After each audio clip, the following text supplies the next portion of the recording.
Bonjour à toutes et à tous, bon réveil dominical et bienvenue sur l'invité. Ce dimanche, chers amis internautes fidèles de l'invité, je reçois pour vous Agapite Napoléon Maforican. Il est consultant médias, communication, analyste, chroniqueur politique. Il est expert électoral, expert en gouvernance. Il est ancien conseiller à la haute autorité de l'audiovisuel et de la communication AC. Il est ancien membre de l'autorité nationale de lutte contre la corruption ANLC. Il est actuel directeur général de ETélé. Bonjour à vous. Agapite Napoléon Maforican. Bonjour Kader, bonjour à tous les internautes. Merci d'être là ce matin. Chers amis internautes, avec lui, nous parlerons de la crise politique au Burkina Faso, puisqu'un adage dit, je cite, « Quand le feu est à la maison de ton voisin, la tienne est en danger. Quand un problème frappe notre entourage, il faut prendre nos dispositions avant qu'il nous atteigne. » Nous parlerons également de ce classement de l'organisation non gouvernementale Transparency International qui a publié le 25 janvier dernier son classement annuel qui évalue l'indice de perception de la corruption dans 180 pays du monde. Le Bénin, dans ce classement, gagne 5 places et est hissé au 78e rang pour un total de 42 points. Un classement meilleur à ceux de 2019 et de 2020. Nous en parlerons également au cours de cette émission. Bonjour à nouveau, Agapite Napoléon Maforican. Bonjour Kader, bonjour à tous les internautes. Et à l'entendre de cette émission, je voudrais quand même féliciter Jaï TV, qui est désormais reconnu officiellement comme média par la haute autorité de l'audiovisuel et de la communication. Je le dis d'autant plus que cette télévision fait partie des précurseurs de la presse en ligne et c'est heureux que ce processus qui a commencé depuis quelques années puisse aboutir. Donc félicitations à vous qui êtes l'équipe d'animation et félicitations à votre patron, le PDG. Donc, Clément Adeoti Adéchian. Merci à vous, Agapite Napoléon Maforican. Vous êtes chroniqueur, analyste politique. Dites-nous, en tant qu'analyste politique, quelle lecture faites-vous de cette crise politique que traverse le Burkina Faso?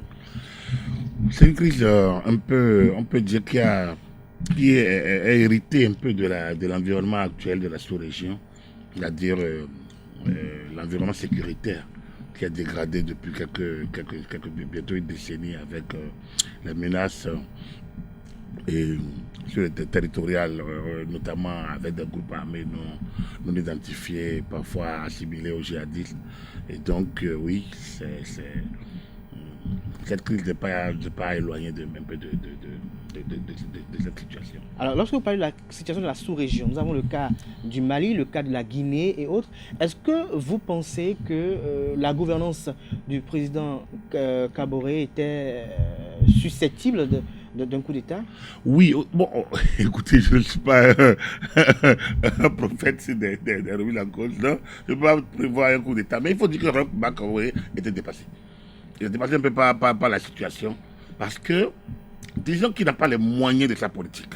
Ancien du système Compaoré, requinqué par une rue de 2015, relooké, je veux dire, par les jeunes. Il a fait de son mieux, mais il ne pouvait pas faire mieux que ça. Il n'avait pas toute la maîtrise. L'armée burkinabé est une armée un peu délicate dans la mesure où, ayant été formaté par Blaise Compaoré, lui-même, militaire d'élite, qui a su conduire la troupe vers le coup d'État de 83 pour installer Blaise Compaoré, a rectifié le système 3 ou 4 ans après, est resté au pouvoir pendant près de 3 décennies. Cette armée est connue comme une armée de Blaise Compaoré. Ne nous tournons pas. Et donc, ceux qui viennent de prendre le pouvoir ne sont que les relais,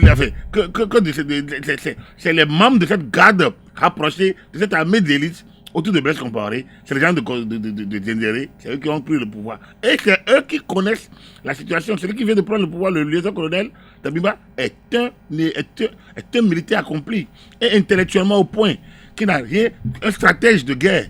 Et autour de lui, il y a autant de militaires qui ont une autre lecture de la situation que leurs chefs, qui eux sont des généraux, sont des gens d'une certaine expérience, peut-être un peu trop théoricien par les bords. Je pense qu'il y avait une double situation au Burkina. Un président peut-être un peu trop débordé et dépassé, et puis une armée où le chef, à la limite, la hiérarchie est coupée du cordon ombilical qui est les opérationnels. Alors, on a comme l'impression que ces coups d'État dénotent dates montées de part et d'autre parce qu'on a encore l'impression que c'est le même scénario. C'est-à-dire, il y a des mutineries qui se font montre dans des casernes. Après, on va chercher le chef de l'État et après, on lui demande de signer sa démission. Est-ce que vous ne voyez pas des facteurs exogènes en dehors de ceux endogènes? Facteurs exogènes, je parle de la menace enfin, oui, mais est-ce que les colonisateurs n'ont pas... Non. Non, mais je peux vous dire oui et non. Est-ce qu'il n'y a pas des puissances étrangères qui influent, qui donnent une certaine confiance à ces militaires-là? Dans l'analyse de cette situation, a priori, on ne peut pas dire qu'il n'y a pas de main extérieure. On ne peut pas le dire. Mais ça ne peut pas être le versant, l'élément central de l'analyse. Dans la mesure où les situations internes impactent nécessairement ce que pourraient faire les gens de l'extérieur. Regardez, un peu en 2019, lorsque il y a eu crise électorale ici, après le premier tour, les gens ont lancé les violences. Qu'est-ce qui s'est passé? Bizarrement, dans la Pandjari, il y a eu une situation avec un guide tué, avec des touristes et tués, non? Avec des touristes et guides tués. Oui. Alors, cette situation a été mal interprétée, a été utilisée de telle manière qu'on pourrait imaginer que les gens qui n'en voulaient pas, qui en voulaient au système, ont pu créer une telle situation pour pouvoir montrer comment le Bénin était débordé. Mais, quand vous le dites, à l'interne, quelle est la gouvernance? Les gens ont fait tout, les médias ont tout fait à l'international, on a montré le Bénin, zone rouge, tout ça là. Mais ça n'a pas ébranlé le processus. Aujourd'hui, les touristes, ils vont toujours dans la zone, malgré tout ce qu'on fait croire. Ça ne veut pas dire qu'il n'y a pas de menace, puisque de toute façon, la zone, elle est un peu totalement sous tension. Au niveau du Burkina, au Mali, les problèmes sont presque identiques, avec la différence que au Burkina, il y avait quand même un pouvoir plus ou moins stable. Ce qui n'était pas le cas du Mali. Mais comment un pouvoir stable, j'ai dit même s'il est plus ou moins, oui. Comment se retrouve que ce pouvoir plus ou moins stable se retrouve du jour au lendemain évincé? Oui, c'est ça. Ou déstabilisé. Regardez, d'où ma première analyse. Il y avait un pouvoir plus ou moins stable. Alors, qu'est-ce qui est l'élément?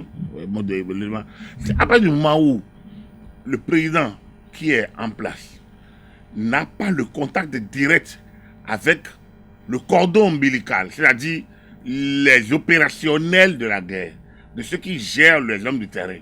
C'est à partir du moment où le chef de l'État...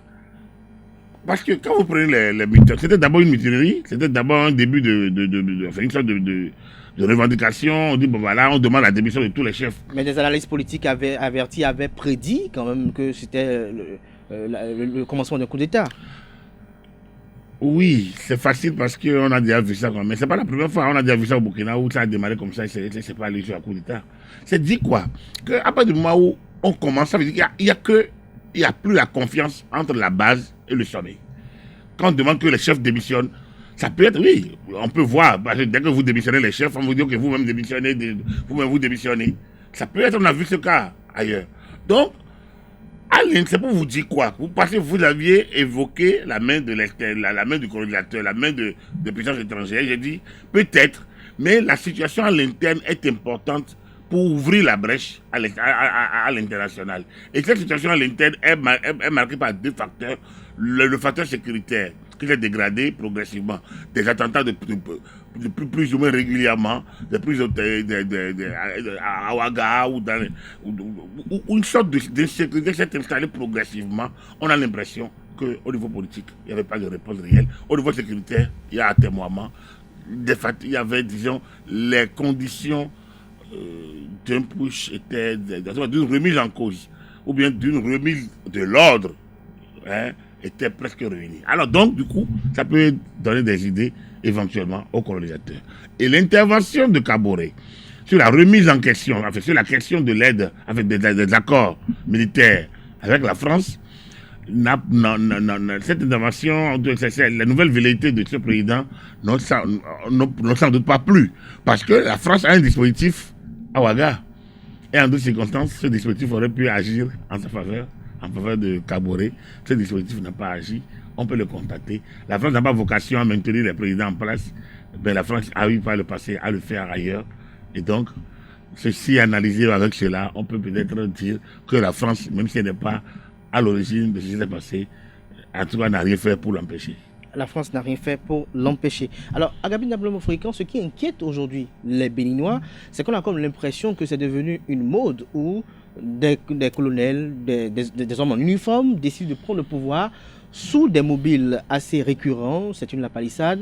Soit le pays est mal géré, soit on estime que tout va mal et qu'il faut retourner à un ordre constitutionnel établi. Est-ce que vous pensez que le Bénin devait s'en méfier d'une telle situation, en toute sincérité? Non, on n'a pas les mêmes problèmes. On n'a pas les mêmes problèmes. Après, il faut toujours être attentif parce que ça peut changer à tout moment. Il faut juste savoir, il faut juste retenir que l'éruption de l'armée au pouvoir n'est pas la panacée, ne peut pas être la solution à tous les problèmes. Le Bénin a quel problème? Et quel problème l'armée viendra résoudre? Voilà la question. Quel est le problème que l'armée malienne veut résoudre?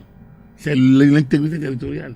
Les deux territoires maliens sont au main des troupes indépendantistes, des groupes indépendantistes ou extrémistes.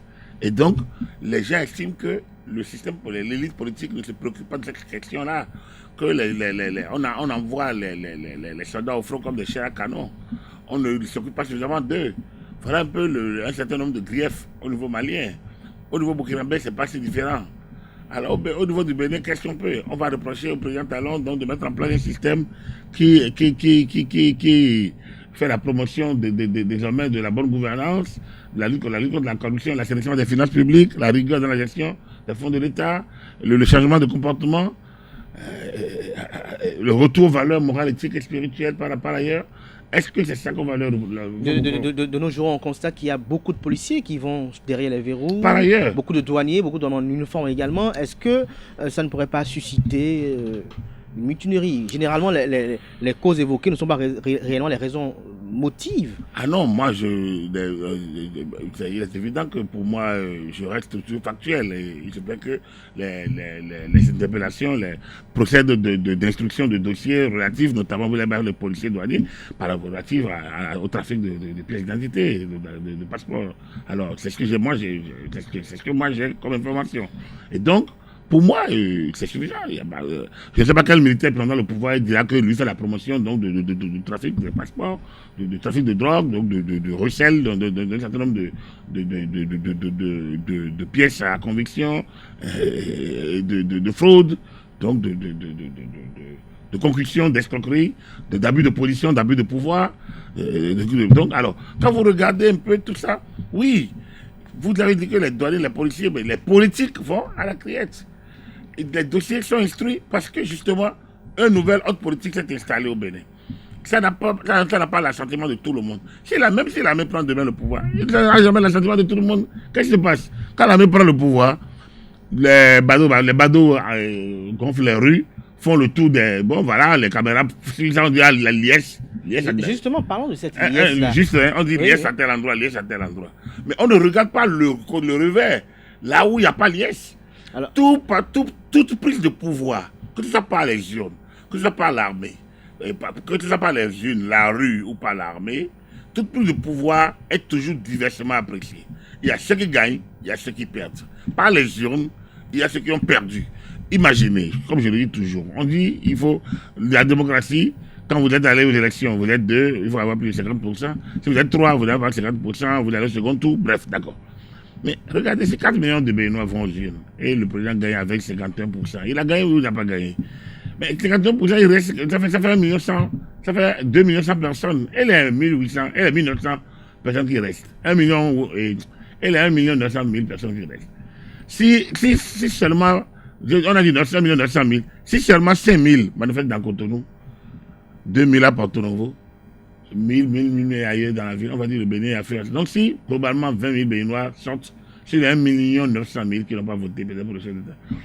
Si 20 millions seulement sortent, on va dire que le peuple béninois, que le peuple est dans les rues. C'est de dire quoi?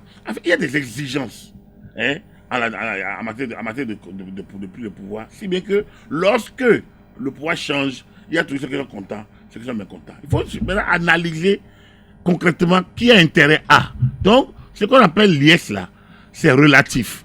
Quand on dit les gens sont contents, c'est relatif.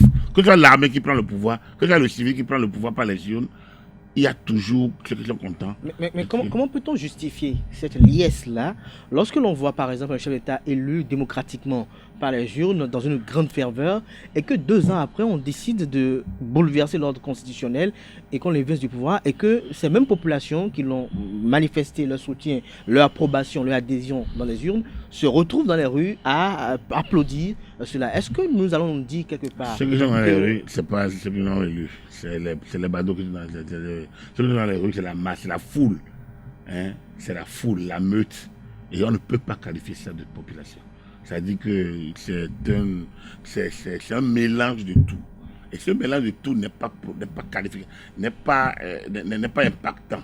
Parce que ce mélange de tout prend la rue à toute émotion. Elle prend la rue sans raison parfois. Donc, il est parti. Il nous empêche de faire ci. Il nous empêche de faire ça. Il est parti. Oui, il est parti. Les gens sont contents. Si Talon quitte le pouvoir aujourd'hui, on ne le souhaite pas du tout. Alors, c'est pas mon choix. Mais vous parlez de velléité. Mais si ça arrive au Bénin, il y en a qui seront contents. Pourquoi? Ceux qui n'ont pas été aux élections il y a 2 ans, ceux qui n'ont pas été aux élections, ceux qui ont perdu les élections, ceux qui ne sont pas appelés à exercer le pouvoir avec, ils seront tous contents. En disant, mais 1 an après, vous allez voir, ou 6 mois après, vous allez voir. Ils seront à nouveau mécontents parce que lorsque les partages vont commencer, lorsque la gestion du pouvoir va commencer, tout le monde ne sera pas associé et il y aura de nouveaux mécontents. Et donc, la solution n'est pas là. La solution doit être une certaine discipline dans la gestion, dans la conquête du pouvoir et dans la gestion du pouvoir. Et donc, ce que vous appelez liesse là, n'en est pas une, c'est une manifestation de foule. Et ça ne peut pas être durable. On a vu les printemps arabes, ça a donné quoi aujourd'hui? On a vu ça, on a vu tout ça là. On a montré un président, on l'a montré dans Branca, tout ça là. Aujourd'hui, l'Égypte est dirigée comment? Donc, il faut que les gens gardent. On a vu la rue au Burkina il y a 6 ans, 7 ans. Et aujourd'hui, on en est où? On a vu la manière dont on a chuté Abandou Touré en 2012. On a vu tout ça. Alors, Kadhafi, je n'en parle même pas, parce que c'est le signe, c'est l'apocalypse. C'est le déclencheur de l'apocalypse, l'élément déclencheur de l'apocalypse. Pour la parce qu'après, les âmes circulent librement dans la région et personne n'est en mesure d'arrêter ça.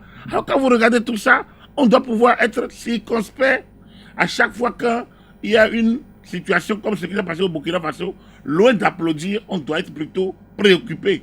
Et moi, je ne peux pas, quand je vois certaines images que les médias qui ont intérêt à montrer ces images montrent, moi je dis non, moi Africain, je dois analyser au regard des paramètres meilleurs, avec beaucoup de distance. Je dois analyser la situation et éviter de tomber dans le piège de ceux qui pensent que, bon voilà, lorsque 2-3 badauds, lorsqu'une masse a fait une foule, manifeste, c'est-à-dire le peuple qui manifeste. Alors, vous dites qu'on doit être préoccupé. Alors, on doit être préoccupé dans quel sens? Est-ce que vous pensez qu'il faut revoir un peu l'expression des démocraties africaines? Est-ce que vous pensez que la démocratie expose ses limites au niveau des peuples noirs? Puisque, je donne un simple exemple, au Bénin, dans ces pays où ça se déroule, on manifeste, on estime que le chef de l'État n'est pas en phase avec la population, mais pourtant, on a eu des crises, par exemple en France, Emmanuel Macron avec les Gilets jaunes, on a vu le président Trump au niveau de la gestion de la crise de la Covid et bien d'autres crises, comment il y avait une dichotomie qui ne disait pas son nom au niveau de cette crise, mais on n'a pas vu l'armée dire qu'elle prend ses responsabilités dans ces pays, dans ces démocraties qu'on prend comme exemple. Alors, qu'est-ce qui peut justifier ce facteur ou ce désir réussi de nos militaires de tout de suite dire qu'ils veulent prendre leurs responsabilités? Parce qu'on leur a fait croire que c'est à eux de prendre leurs responsabilités, alors que ce n'est pas leur rôle. Vous savez, vous avez opportunément cité les cas de la fronde d'ailleurs, c'est bien. C'est d'autant plus bien que, vous savez, en France, les gens, ils combattent des idées, ils combattent des lois, ils combattent. Mais dès que la loi est votée, promulguée, publiée, ça devient loi de l'État, les Français se rangent. Ils peuvent continuer à se battre pour qu'on change la loi, mais ils ne feront pas entrave, entorse de manière générale à son exercice. Vous n'allez voir pas un Français dire je ne vais pas aux élections parce que la loi là ne m'avantage pas, parce que le ministre de l'Intérieur a fait ci, parce que le Conseil constitutionnel a décidé. Les organes, les institutions sont respectées. Le problème chez nous en Afrique, c'est d'abord le respect des institutions, le respect des lois. Et c'est pour ça que quand vous dites que la démocratie, non. La démocratie n'a aucun problème en Afrique. C'est les démocrates qui n'existent pas. La démocratie existe, mais il n'y a pas de démocrates. Et donc, du coup, on a l'impression qu'il y a des problèmes. Les crises successives qu'on vit ne sont que la résultante d'une incapacité de l'élite à se ranger lorsqu'elle a perdu, à se ranger lorsqu'elle n'est pas aux affaires, à déroger aux exigences de la loi. Nos populations subissent la loi. Elles ne crient pas. L'élite ne subit pas la loi. Depuis quand est-ce que vous avez déjà vu la rue, les gens manifester parce qu'il n'y a pas pluviométrie et que la récolte n'a pas été meilleure? Est-ce que vous avez vu les gens manifester parce qu'il manque d'école? Est-ce que vous avez vu les gens manifester parce qu'il manque de seringues dans les centres de santé? Est-ce que vous avez vu les gens manifester parce qu'il manque de majors dans certains centres médicaux? Non, vous ne verrez jamais ça. Parce que ça ne préoccupe pas le politique. Ce n'est pas lui son problème. Lui, son problème, c'est quand une loi, il n'est pas capable d'appliquer une loi, comme on l'a vu en 2019, en fait, ça devient alors un problème national, un problème sous-régional, un problème mondial, et on demande à la communauté internationale de sanctionner son propre pays, parce que son l'ego personnel est en jeu. On a vu en 2019, les gens même appelé l'armée, clairement, dans le cadre de 2021, l'élection de 2021, on a appelé l'armée à prendre la responsabilité. C'est à la limite, si les vieux démons ont été de retour, on a fait comme on l'a fait en 63.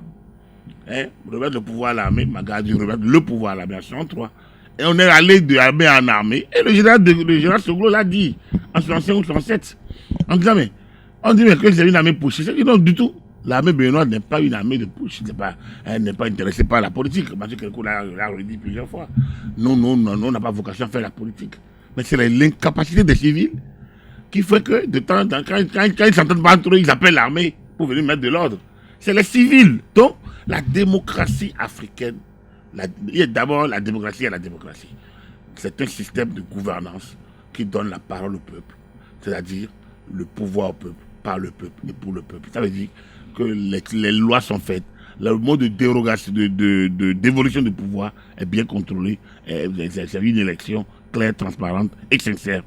Alors donc, lorsqu'on a dit ça, la démocratie peut se mettre en place selon chaque pays, selon les environnements, selon les réalités. Or, qu'est-ce qui s'est passé? Comme je vous ai dit, on manque de démocrates. Mais qu'est-ce qui s'est passé? En 90, on a taillé la bille démocratique, tel que le monopole, la métropole le portait. On l'a taillé à cette mesure et on la porte à tous les États anciennes colonies pratiquement. Ça ne peut pas marcher. Alors, ça ne peut pas marcher parce qu'on n'a pas les mêmes réalités, on n'a pas les mêmes cultures, on n'a pas les mêmes disciplines. Avant de passer au sujet suivant, j'ai bien envie de vous interroger de savoir, aujourd'hui, face à cette crise politique dans la sous-région, pensez-vous que Patrice Talon doit craindre? Est-ce que vous avez des propos à dire ce matin, des propos liés à des mesures préventives? Non, écoutez, moi, mon rôle est... Il ne faut pas attendre que ça brûle avant... Non, rien ne brûle. Comme je vous l'ai dit, je ne vois pas qui prendra quel pouvoir au Bénin pour faire mieux que ce qui se passe aujourd'hui. Je le dis aussi simple que ça. Vous savez, depuis 2016, c'est en 2006, on a dit qu'il faut changer, que ça doit changer. Celui qui est venu de 2006 à 2016, par exemple, on ne peut pas dire qu'il n'a pas tenté. Donc le diagnostic est fait. Il a tenté. En 2011, lui-même a dit que nous devons, avant de faire le changement, il faudrait qu'on réinstaure les valeurs éthiques, morales et spirituelles. La lutte contre la corruption, par exemple. Le respect de l'autorité de l'État, par exemple. Il a dit tout ça. Alors, peut-être qu'il n'a pas pu aller au bout de ses idées. Mais que fait le président Talon depuis 2016? C'est les mêmes choses là, il passe dans la réalité, tout ce que tous les Béninois ont souhaité. La réforme du système politique, la réforme du système partisan, la réforme du code électoral, le financement politique. Oui, mais justement, alors, quand on fait tout ça, on a comme l'impression que les peuples eux-mêmes sont antinomiques. Non. Parce que les mêmes populations qui veulent... C'est pas les mêmes populations. Ou ce peuple, c'est pas le même peuple. Comme l'entité empirique, tous ceux qui veulent qu'il y ait une lutte contre la corruption sont les mêmes à crier que c'est dur, ça ne va pas. Exactement, c'est là que vous voulez aller. Donc, le pays est véritablement serré, c'est pas les mêmes. Ça ne va pas. C'est pas les mêmes. Et tout le monde crie, que ce soit dans les médias, que ce soit les acteurs politiques, les opérateurs économiques, tout le monde se plaint à Agapit Napoléon Mafolika aujourd'hui. Pour opérer un changement, il faut nécessairement remettre en cause des habitudes. Or, qui a envie que ces habitudes soient remises en cause, Kader? Ni vous ni moi. Parce que nous végétons déjà dans un certain confort. Même si on n'est pas bien loti, on est déjà heureux d'être dans nos habitudes. Donc, lorsqu'un changement apparaît il apparaît, il perturbe notre confort, il bouge nos habitudes et nous n'aimons pas être bousculés. Et c'est tout le problème est là. Tout le monde demande la démocratie, mais combien de démocratie on n'en a pas en Afrique réellement. Même les opposants africains, regarde déjà Cheikh Gbagbo en Côte d'Ivoire, quoique bon, moi je lui reproche pas grand-chose. Que son incapacité à mettre un peu de l'ordre et à essayer donc de gérer un peu son problème avec l'opposition de l'époque. Mais quand vous regardez Alpha Condé, vous regardez Abdoulaye Wade, tous les anciens opposants qui ont pris le pouvoir, est-ce que leur gestion a été exemple de critique? Est-ce que leur gestion a permis au pays d'être calme? Pas toujours évident. Donc, l'opposition n'est pas la panacée de la résolution. C'est qui l'opposition? L'opposant, c'est celui qui n'est pas associé à la gestion du pouvoir. Et donc, il n'est pas associé à la gestion, il dit je suis opposant. Vous comprenez? Donc, ce peuple-là n'est pas ce que vous appelez l'antinomie. Il n'y a pas d'antinomie dans la mesure où, en demandant la lutte contre la corruption, Kamboni a dit restaurer les valeurs éthiques, morales et spirituelles. Le diagnostic qu'il fait du pays est le même que le président Talon l'a fait. Mais lui, le président Talon ne s'est plus demandé, lui ne s'est plus mis à opérer diagnostic et à faire des discours de diagnostic. Lui, il a dit, je suis prêt pour la charge, je connais les problèmes. Et effectivement, il prend les problèmes un à un. Alors, évidemment, celui qui veut guérir d'une maladie, est-ce qu'il a envie qu'on lui fasse mal? Est-ce qu'il a envie qu'on lui sectionne un pied qui fait mal? Est-ce qu'il a envie même qu'on nettoie la gangrène, qu'on utilise l'électrochoc pour changer quelque chose en lui? Le problème qui se pose, c'est qu'on a envie de changement, mais on n'a pas envie de subir les effets du changement. Les effets du changement. Et donc, dès que un mécanisme se met en place, et ça perturbe nos conforts, on crie. C'est ça qui est le problème. Donc, alors, si je ramène ça à votre question, si Patrice Talon doit craindre, moi je pense que lui, autant il doit être, enfin, s'il y a quelqu'un qui doit être encore le plus zen possible, c'est lui. Parce que de toutes les façons, prenons l'extraordinaire où une armée prendrait le pouvoir ici au Bénin, dans les conditions actuelles. Mais 6 mois après, les populations même seront jugées en disant mais si elle va pas faire de la magie.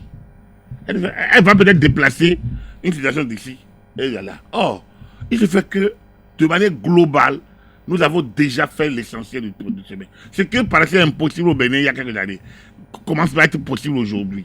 Nous avons traversé des réformes politiques difficiles. Nous avançons désormais vers une situation de calme. À partir du moment où ces réformes-là finissent par être implémentées, par être assimilées par chacun, le reste deviendra plus fluide. La lutte contre la corruption, on se rend compte aujourd'hui. Justement, on en vient. La lutte avec contre, le classement de Transparency. Voilà. Donc, de manière globale, je pense que c'est un peu de patience qu'il faut aux Béninois pour comprendre que la révolution, peut-être que l'arrivée au pouvoir d'un militaire peut amener, cette révolution a déjà commencé depuis 2016. Au même moment, moi, personnellement, je dis que notre armée est une armée spéciale. Je ne suis pas militaire et je ne suis pas dans le secret de Dieu. Mais je note comme je vous ai dit, ce que le général Soglo a dit, ce que le général Kérékou a dit par rapport au rôle de l'armée, comment l'armée a toujours été appelée comme dernier recours pour discipliner les civils. L'armée est allée jusqu'à leur montrer, transformer le directoire, enfin, créer une sorte de directoire en civil qu'on appelle le conseil présidentiel. C'est ça que l'armée qui leur montre le chemin. Mais dès qu'ils se retrouvent entre eux pour gérer, ils se chamaillent, ils n'arrivent pas à se comprendre, ils n'arrivent pas à cohabiter, ils n'arrivent pas à collaborer. Donc, le problème n'est pas l'armée. Notre armée, en 89, avant la Convention nationale, a fait une déclaration, a dit qu'elle n'est pas une armée pour prendre le pouvoir et qu'elle, désormais, elle va se retenir, elle va rester à son rôle régalien. Et elle le fait si bien. On a vu comment nos militaires fonctionnent. On a vu le travail du génie. On a vu le travail, enfin, je ne sais pas du génie militaire. Je suis certaines achats contre nous. Alors, le problème, moi, au Bénin, n'est pas que là, n'est pas tant l'armée. Parce que depuis 30 ans, il y a eu tellement de situations où les gens ont voulu que l'armée intervienne et que l'armée est restée dans son coin. Alors, il faudrait peut-être remobiliser notre armée, lui donner les moyens de la politique pour qu'elle puisse faire son travail. Et après, je pense qu'il appartient plutôt, ce n'est pas de l'armée qu'on doit avoir peur, c'est des civils. Il faut que les civils se disciplinent. Donc, est-ce qu'il y a à craindre un coup d'État au Bénin? Moi, je ne serais pas être naïf, pas du tout. Je dis rien n'est impossible. Mais je pense qu'un un coup d'État aujourd'hui, il va falloir peut-être des miracles pour changer un peu, pour que les gens aient l'impression que quelque chose fondamentalement a changé. Après les liesses de départ, chacun va devoir descendre et constater que c'est pas si facile que ça. Donc, alors, est-ce que la situation politique, est-ce que le fait qu'il y ait beaucoup d'acteurs politiques hors du pays, qui se qualifient d'exilés politiques, est-ce que le fait que dans les prisons, à Misrité, à Cotonou et ailleurs, la plupart de ces opérateurs économiques d'alors y figurent, des acteurs politiques y figurent, la plupart de ce monde-là, de ceux qu'on le sait comme des personnes nantis, y figurent aujourd'hui, est-ce que ce monde-là aujourd'hui, en milieu carcéral, ne peut pas susciter une certaine action? Bien. Lorsque, comme vous l'avez dit, le pays était habitué à une certaine manière. On dit lorsque l'organisme est habitué à un certain fonctionnement, lorsqu'on lui administre trop de médicaments, il peut disjoncter. Est-ce que, à vouloir trop faire le bien aussi, on ne peut pas pousser peut-être à percevoir ce bien-là comme le mal, Agapit Napoléon Maforik? Tout ce monde-là pèse quoi face aux exigences de 12 millions de Béninois? C'est la première question. Tout ce monde-là dont vous parlez pèse quoi par rapport aux défis du développement durable du pays?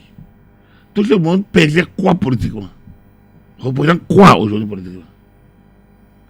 Alors, quand on pose la question, on se rend compte que, en fait, nous sommes plus dans l'émotivité, dans l'émotion.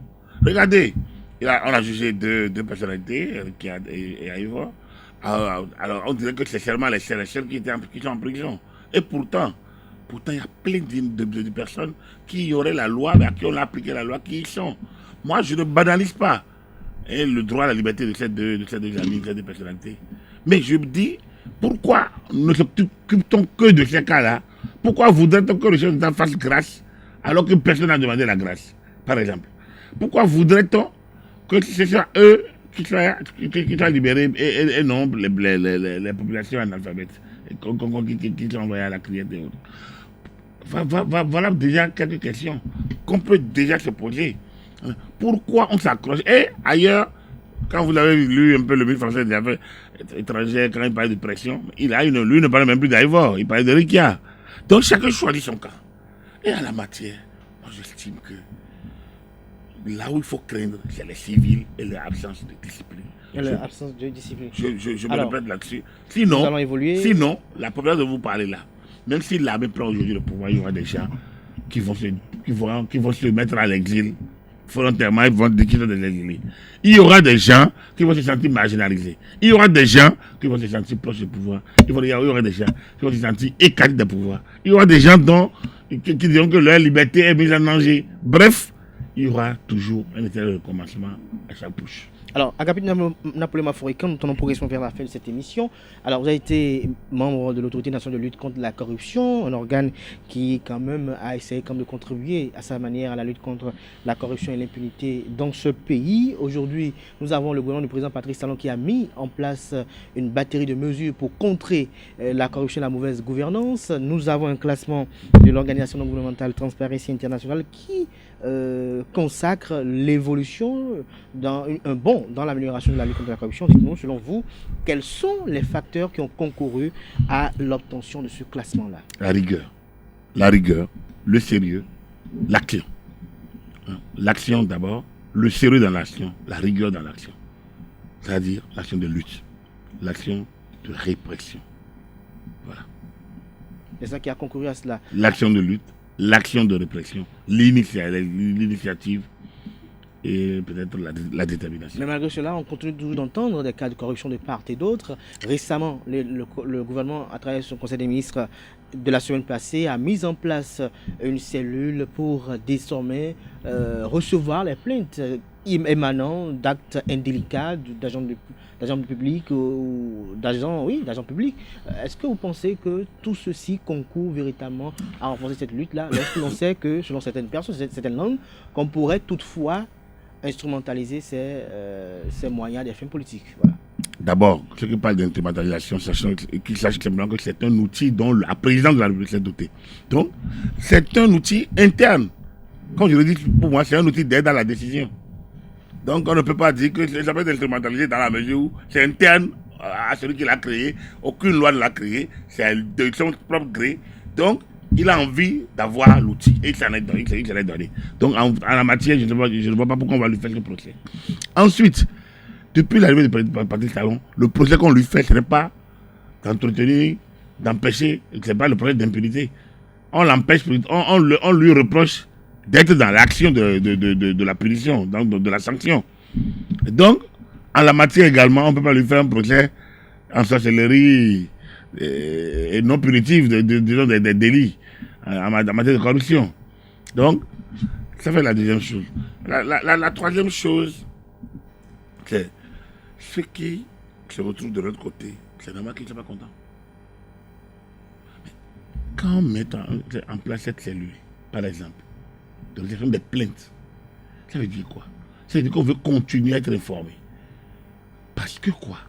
Ce qu'il ne faut pas perdre de vue, c'est que Patrice Talon a amorcé la descente. La descente, quand on prend les 10 ans de pouvoir, possible, il est en train de fermer les 6 ans. Donc, il ne lui reste que 4. Donc, il amorce la descente.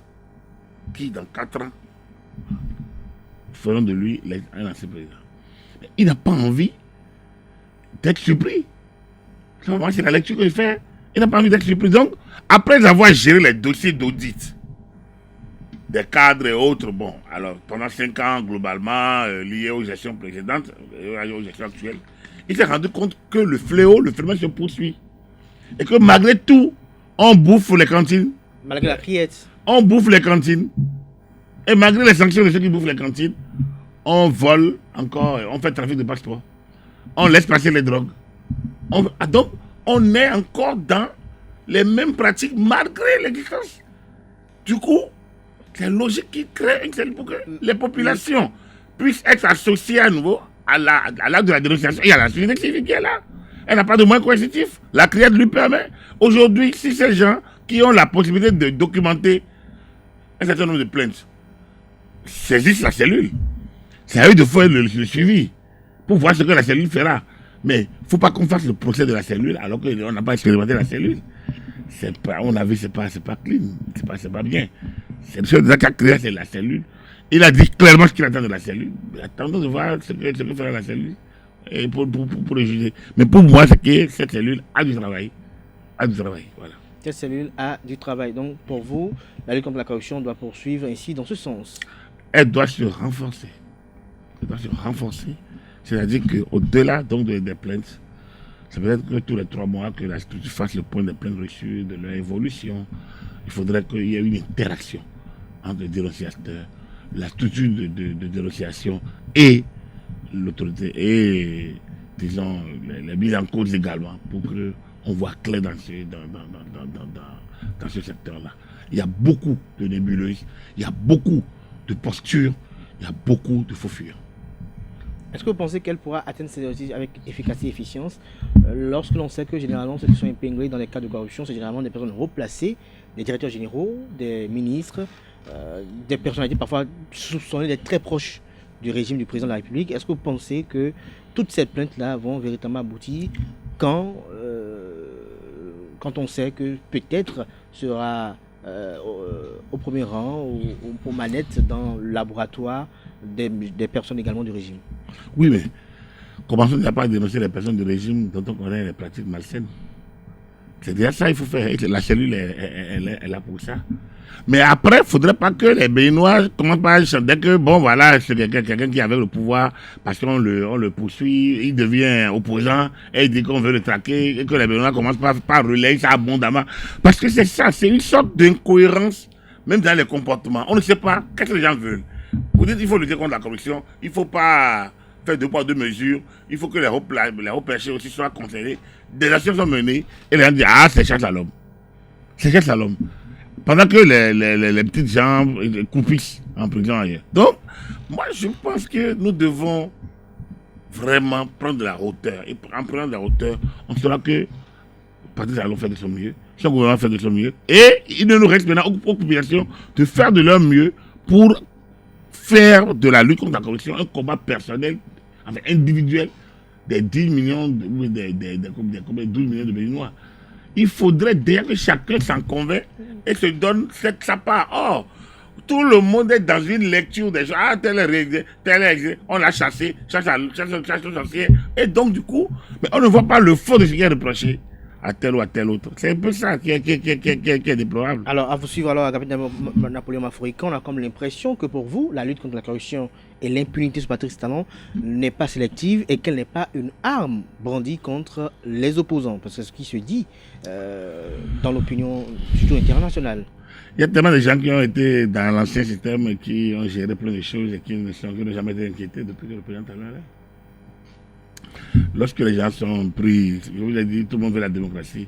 Lorsque les gens de la démocratie vous frappent, vous trouvez que c'est parce que c'est la chasse à l'homme, c'est pour ça que moi, je pense que les populations, beaucoup de ceux qui perdent leur temps sur les internautes, sur Internet, les réseaux sociaux, à injurier, attaquer les gens, ils n'ont qu'à plutôt voir dans quelle mesure il y a des actes de malgouvernance auprès de certains barons, ceux qu'on pense que côtoient le pouvoir. Et peut-être dénoncer. Quand ils vont commencer par dénoncer, peut-être qu'ils verront bien que le système, ce qui est mis en place va au-delà de l'organisation, que ce qui est mis en place pour impacter durablement la lutte contre la corruption. Agapit Napoléon Mafourican, nous sommes à la fin de cet entretien que j'aurais bien voulu encore un peu plus long au regard des questions que j'aurais bien voulu vous poser, mais nous sommes un peu pris par le temps. Vous allez regarder droit dans la caméra, c'est un rituel. Je vais l'inviter sur ESAE TV. Vous allez regarder droit dans la caméra et vous adresser à ces internautes qui ont pris de leur temps ce dimanche pour vous suivre, qui quand même ont voulu cliquer sur ce lien dès qu'ils ont vu votre nom pour voir un peu qu'est-ce que vous avez dit, leur rassurer que ce qui a été dit relève de votre conviction et relève également de ce qui est véritablement et de vos qualités intrinsèques d'analyste et de chroniqueur politique. Salut à tous les internautes, merci encore à tous ceux qui ont suivi cette émission, merci à ceux qui ne sont pas tous d'accord avec moi, je voudrais bien vous lire dans les commentaires. Pas de dire vous avez bien parlé, mais donnez votre avis. Je ne lis pas ce qui est injurie, je trouve qu'ils ont fait d'éducation. Mais ceux qui disent je ne suis pas d'accord avec vous, M. Mafourican, parce que je les respecte et je voudrais en avoir et en lire énormément, en lire beaucoup. Nul dans la science infuse, nous donnons des avis. Moi, je donne les miens, volontiers, toujours disponibles. Et je voudrais lire les vôtres. Chacun donnera pour ses avis, et c'est ça la démocratie aussi. Alors, les problèmes nouveaux de l'Afrique, les problèmes actuels de l'Afrique ne sont pas des problèmes nouveaux, mais c'est le manque de rigueur. C'est un peu notre émotivité facile qui fait que nous n'arrivons pas à construire durablement. On ne peut pas faire la politique comme le fait la France. On ne peut pas bâtir nos institutions et après les désacraliser. Même dans nos valeurs culturelles, on ne peut pas torpiller le totem, le fétiche que nous-mêmes, on s'est lui-même bâti. Donc, essayons d'être disciplinés par rapport à nos institutions. Aucun homme n'est parfait. Mais les mandats sont limités. Donc, essayons de subir. Quand ça ne va pas, lors de notre élection, on change. Voilà. La lutte contre la corruption, personne n'est content quand on l'attaque. Donc, c'est logique que ceux qui, pour des raisons, pour d'autres, ne trouvent pas leur compte dans cette lutte, c'est logique qu'ils ne soient pas tous contents avec le régime. Moi, je ne suis pas au régime, je ne suis pas du pouvoir. Je fais des analyses parce que nous l'avons soutenu plutôt. Ça doit changer, ça peut changer, ça va changer. On n'a pas eu les gains de cause, on n'a pas eu les résultats. Aujourd'hui, sans bruit, il y a beaucoup de résultats qui se font voir. Et c'est sûr que parmi vous, plein en profiteront demain, quand ils seront aux affaires, qu'ils se rappellent simplement que il y a quelques années, certains voyaient plus loin que vous, et que tout ça, c'est pour le bien de notre pays, c'est pour le bien de notre continent. Bon dimanche à toutes et à tous. Merci à vous, Agapit Napoléon Mafourican. Merci à tout un chacun pour l'attention. On retiendra de cet entretien que notre invité à l'entendre de cette émission a fait savoir que cette crise puise sa légitimité de l'environnement sécuritaire de la sous-région. Parlant de la crise politique au Burkina Faso, pour lui, Kaboré n'avait pas les moyens de sa politique. L'armée est délicate et atypique s'agissant de l'armée burkinabèse. Pour lui, Damiba est un militaire accompli, un intellectuel avéré, et il a argumenté dans ce sens. On ne peut ne pas dire qu'il n'y a pas de main extérieure, a dit le consultant média communication et chroniqueur politique. Pour lui, l'intervention de Kaboré sur ses accords militaires avec la France avait déjà été un véritable facteur déclencheur de ce qui a eu, car pour lui, la France n'a rien fait pour empêcher ce qui s'est déroulé à Ouagadougou. Le Bénin a quel problème majeur pour que les militaires viennent résoudre? S'est interrogé le chroniqueur politique. Pour lui, quel militaire prendra le pouvoir pouvoir pour promouvoir la mauvaise gouvernance et la corruption. Et donc pour lui, il n'y a pas de péril dans la demeure. Et donc le Bénin n'a rien à craindre face à ce vent de putsch qui souffle dans la sous-région ouest africaine. Pour lui, toute prise de pouvoir est toujours diversement appréciée, que ce soit une prise de pouvoir par les urnes, par la rue ou par les militaires. Loin d'applaudir, on doit être préoccupé, a lancé le consultant média communication, l'analyste politique ce matin sur l'invité. En France, il compte des idées. Ils combattent des idées et des lois, mais ils ne font jamais entorse aux lois de la République, a précisé notre invité ce matin sur l'invité. Pour lui, la démocratie existe en Afrique, mais il n'y a pas de démocrate. L'opposant en Afrique est celui qui n'est pas associé à la gestion du pouvoir. Pour Agapit Napoléon Mafoikan, l'armée béninoise est une armée spéciale.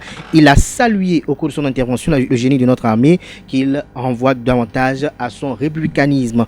Pour lui, lorsque nous étions en train de parler du classement de Transparency International, pour lui, ce bond dans le classement résulte de la rigueur dans l'action et du sérieux dans l'acte, notamment dans la répression contre les crimes économiques. Pour lui, cette cellule qui a été mise en place au niveau du palais de la présidence de la République est un outil dont la présidence s'est dotée. Cet outil doit être expérimenté avant tout commentaire. Pour lui, il faut qu'il y ait une interaction pour plus d'efficacité et d'efficience et que la lutte n'est pas sélective. Parlant de la lutte contre la corruption sur le président Patrice Talon, il a martelé à maintes reprises et a donné quelques illustrations, notamment les proches du pouvoir qui sont interpellés et gardés et également incarcérés. Merci à vous, Agapit Napoléon Mafoikan. J'espère que vous avez été plus ou moins fidèle à vos propos. Plus ou moins, oui, c'est vrai. Merci à vous, Agapit Napoléon Mafoikan. Je rappelle que vous êtes consultant média communication, expert électoral, expert en gouvernance. Vous êtes chroniqueur, analyste politique, ancien conseiller à la haute autorité de l'audiovisuel et de la communication AC, ancien membre de l'autorité nationale de lutte contre la corruption ANLC. Vous êtes également le directeur général de ETélé. Merci à toutes et à tous. Merci à vous une fois encore pour le déplacement effectué, chers amis internautes. C'était l'invité de ce dimanche sur ESAE TV. Portez-vous bien et à très bientôt. Bon dimanche. Bonne journée dominicale à tout un chacun.